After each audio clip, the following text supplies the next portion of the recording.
Welcome to SNFCB.com training. I'm going to go over a few of the things of our website, how best to use it, and the features. Up here you'll find your username, which is your email address, and your password, which is assigned when you first register.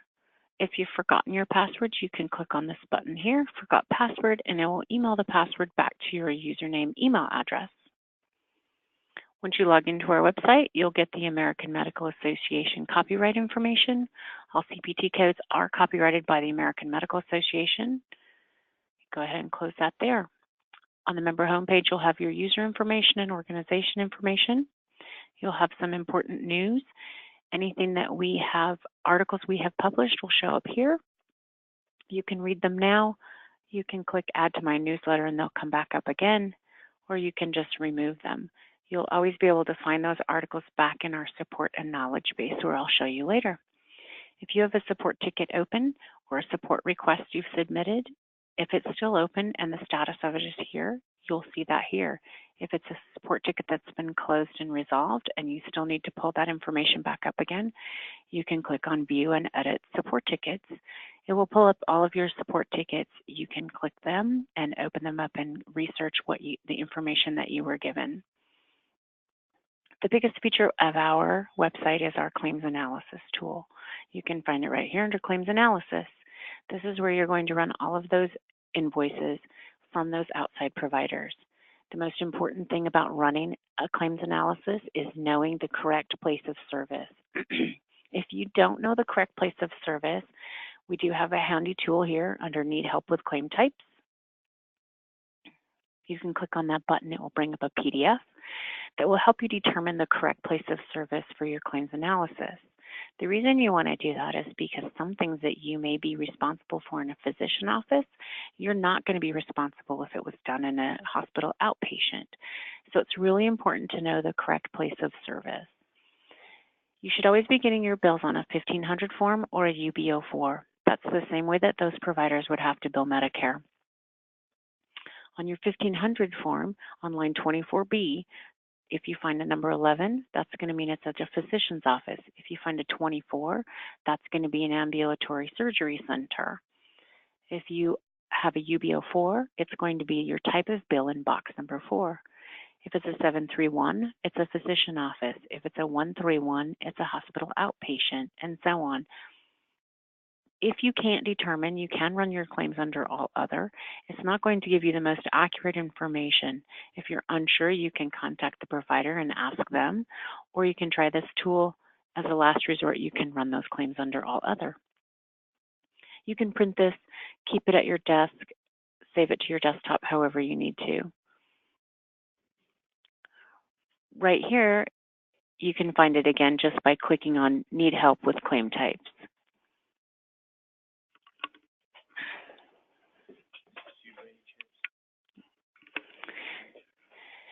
Right here, you're going to find report reference information and patient HIC information. These are optional fields, but they're very helpful if you're trying to run claims and make sure you're not getting billed duplicate claims from certain providers. It does follow off of the HIC number.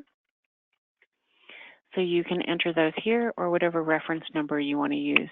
It does have to be consistent for it to find that it's done the same bill, the same code on the same date of service. If you have more than one location, you'll be able to select your location here. You can always make one or the other one a default location. Otherwise, they do always come up alphabetically. We're going to run a claim as a hospital outpatient bill. So I'm going to click on this hospital outpatient.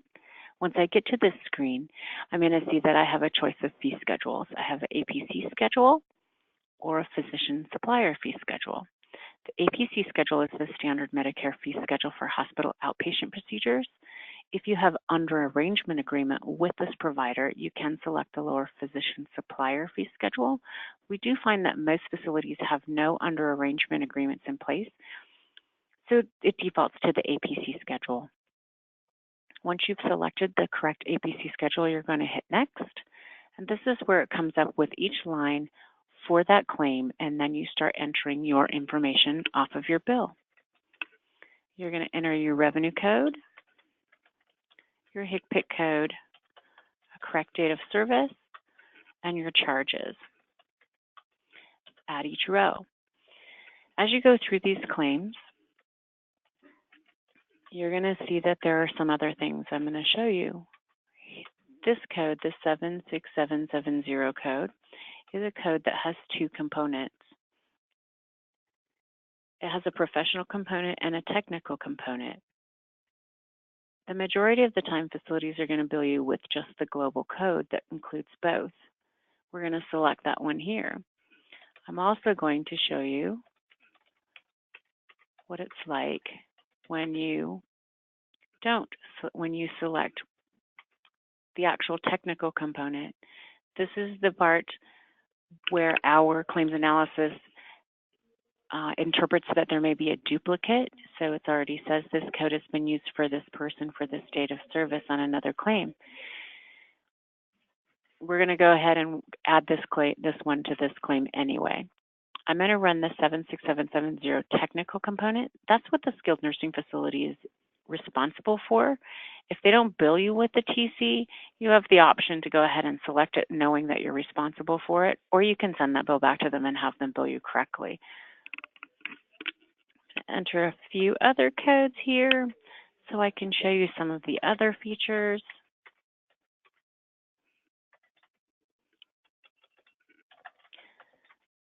And you'll just continue to add all of those codes on your claim until they've all been added. You can double check that by the rows and for the total charges if you have a bill that you're following and entering all of those off that. Once you've entered all of those lines and you've double checked that, you want to make sure that you've added that last row.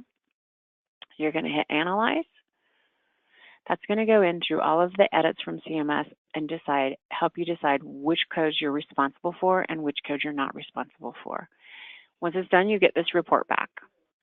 The report has your location, your username, your carrier, which is your fiscal intermediary, the locality, and the CBSA for the hospital.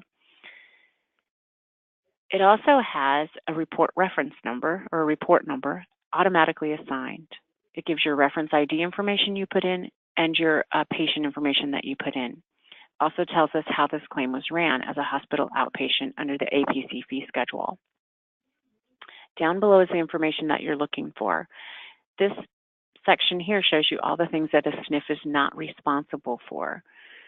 You're not responsible for this code, and you're not responsible for this global code. It does give you information to help you determine or to explain to that provider why you're not responsible.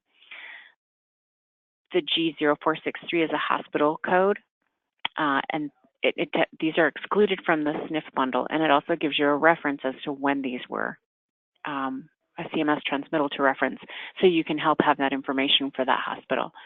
The CMS Carrier 2 codes, the 76770, only the technical portion of this code is bundled to the SNF. And you can see that down here where you get to the 76770 with the technical modifier, and you are responsible for it. It does show up under the SNF is responsible for these charges. This report also gives you the allowable Medicare allowable rate. So even though they charged you this amount, this is your allowable amount that you have to pay.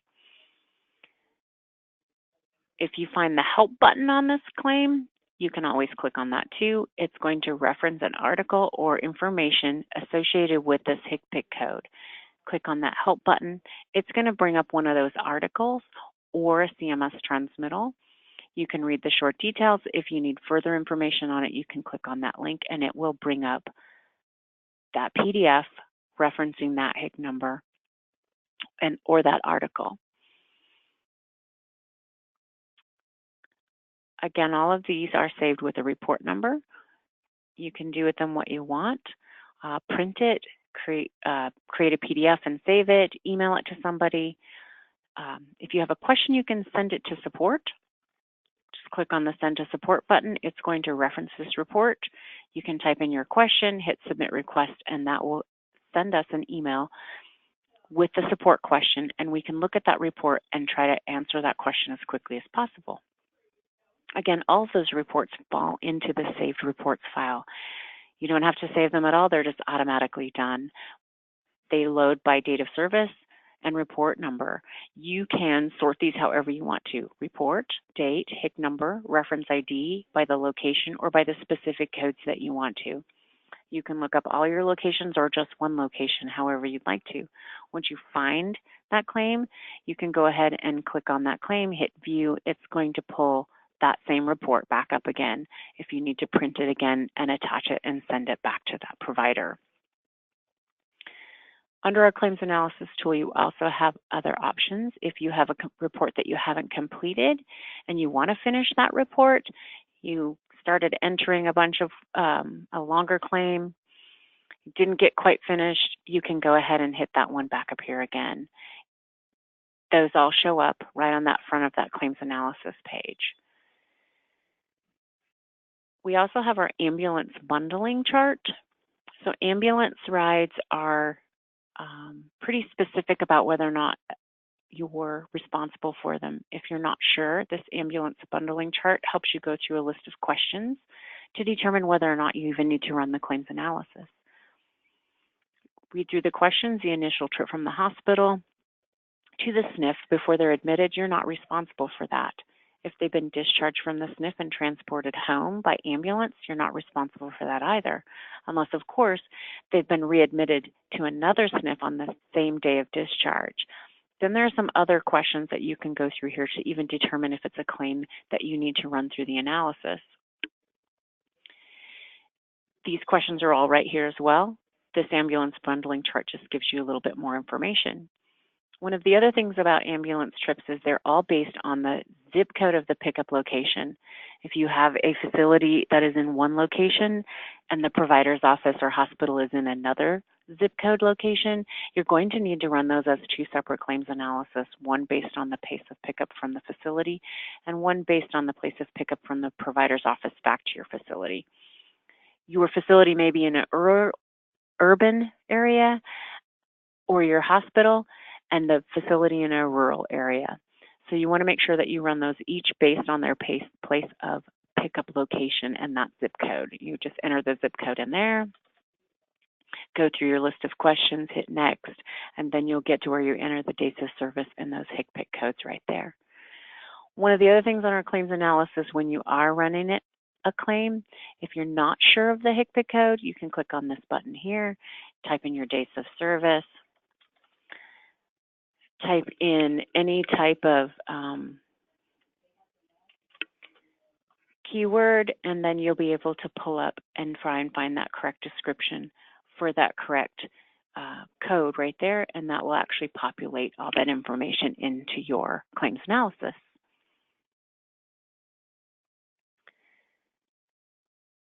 Our fee schedules are really helpful. This fee schedule lookup tool, again, you put in the state of service. You can look it up. You want to make sure you select the correct location. We do have the standard CMS fee schedules that they publish. We do have some carrier price codes if the carriers publish them.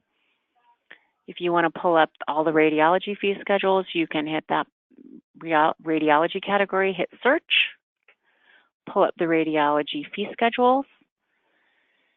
It gives you all of the pricing. It does not, however, tell you whether or not you're responsible or not.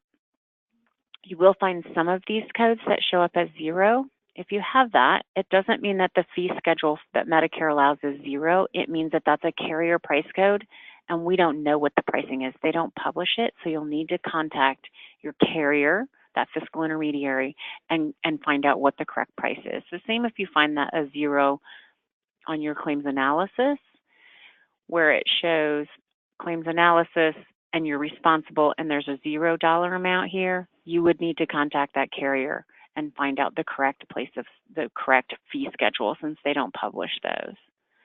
Back to our fee schedule lookup, you can also enter this just by entering the code. If you're just looking for the price of one particular code, you can do that as well. Make sure you have your date of service and your correct location in there.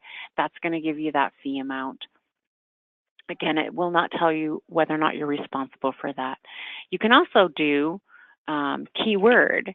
So if you have a keyword and a description, you can actually type in that keyword, hit search, and it's going to pull up every code with that keyword in it.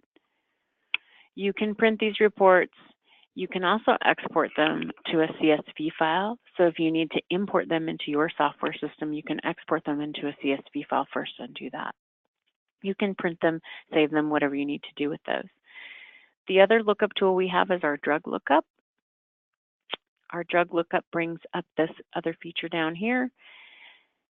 This is helpful if you have a resident who is coming into your facility and you know a brand name drug they're on, but you don't know what that drug is or its code or how much it costs. You can type in that brand name. It's going to bring up this HCPCS code. It's also going to bring up the dosages and the package sizing and how many billing units each of those dosages would be. So then you can run this information through a claims analysis and determine how much that drug is going to cost you.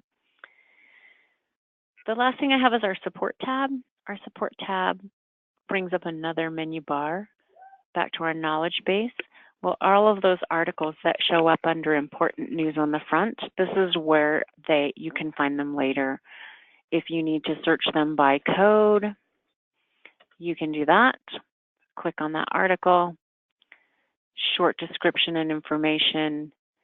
Go ahead and click on the link. It's going to open that article for your information. You can, again, PDF print that, email it, whatever you need to do. We also have CMS transmittals. We have a direct feed from CMS and all their transmittals. You can put these in by transmittal number and search them that way. You can, again, open those transmittals for that information, however you need to use it. Another way to search that is by keyword. This will bring up all of the CMS transmittals that have anything to do with acute kidney injuries, and then you can kind of scroll through those and see if any of those are important and the ones that you're looking for. You can sort the CMS transmittals by date so that you're getting, if you know a specific one came out at a certain date, you can do that there. If you need to change your password, right under here is change password. Just go to support tab, change password. It brings up the boxes to update your password. You should do that from the one you're assigned, because sometimes they're all assigned the same one when they're loaded. If you need to contact support for any other questions, you can do that here. Just click on the contact support. If you need to change a location, something else like that, you need to update a user, you have a question at all, go ahead and fill that out here, hit submit request, and that emails us that support ticket. If you have the admin button on yours, you are a super user and you have admin capabilities to do some other things. You can renew your membership when it comes due. You can upgrade your licensing. If you need to add locations or users, you can do that here. Gives you access to update your organization's information. Also gives you access to look at all of your locations that are set up in our system. If you need to change your locations and you don't have any license available, you can upgrade your license and it takes you back to that upgrade license page. Once you've upgraded your license, if you've added licenses, it does send us an email and we will reach out to you to find out the information to add that location, because we have to get it in there correctly with the correct zip code and address for the correct pricing. Or you can just email us through tech support too. That just is going to our support system again back there. If you need to change users, this is where you would do that under the admin and users button. You can delete users who've left, reassign a new user, assign or unassign those locations as you need to, and update each of those users. The last thing that our admin button has is also a dashboard. The dashboard shows you all the claims that have been run for your organization for whatever date span you would like to look at. Put in your date span, hit show the dashboard. It's going to show you all of your locations, and these can be separated by divisions and by regions. So if you need that done on your corporate dashboard, please let us know. It's going to show you the top, how many claims each facility has ran, the top code they're running. It's also going to show you those facilities who aren't running any claims at all. It shows you the charges, the amount that the SNF was responsible for, and your total savings and the amount you weren't responsible for. So this is a helpful thing for those corporations who are trying to manage that everyone's using the system and getting the correct answers out of it. That's all I have for our demonstration.